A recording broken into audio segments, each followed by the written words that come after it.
आकाश दुबैयाच्या मारेकरांना फासावर लटकवा अशी मागणी दुबैया कुटुंबियांकडून करण्यात आली आहे। अहिल्यानगरमध्ये 5 दिवसापासून धरणे आंदोलन केलं जात आहे। या आंदोलनाला ग्रामस्थांसह सर्व पक्षांनी पाठिंबा दिलेला आहे। या आंदोलनाचा आढावा घेत दुबैया कुटुंबियांशी संवाद साधलाय आमचे प्रतिनिधी जयेश सावंत यांनी।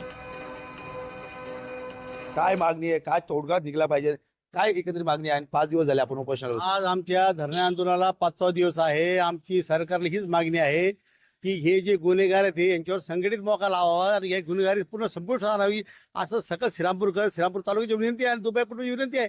आमच्या तीव्र भावना आहेत, त्या भावना सरकारने जाणून घ्यावा हीच आमची विनंती आहे, जेणेकरून ही गुन्हेगारी संपली पाहिजे। आणि याच्यामध्ये हत्या झालेला आपण हिंदू आहे आणि मारणारा बी हिंदू आहे, म्हणजे हिंदू हा झाला भक्षक इथं, हिंदू हिंदूलाच मारतो इथं।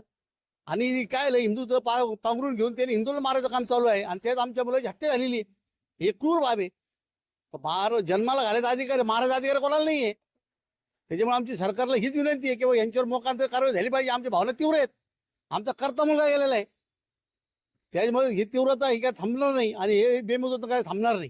काहीतरी आम्हाला ठोस अशी कारवाई झाली पाहिजे अशी आमची इच्छा आहे। हा प्रश्न फक्त आमच्या पुरता राहिलेला नाहीये, तर यापुढे भविष्यात श्रीरामपुरात व श्रीरामपूर तालुक्यामध्ये अशी परत घटना घडू नये। कोणाचाही मुलगा, कोणताही हिंदू याची हत्या परत होऊ नये हीच आमची भावना आहे।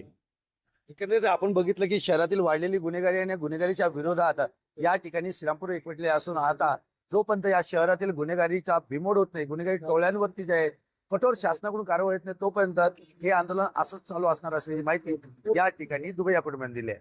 जय सावंत, जय महाराष्ट्र न्यूज करता श्रीरामपूर, अहिल्यानगर।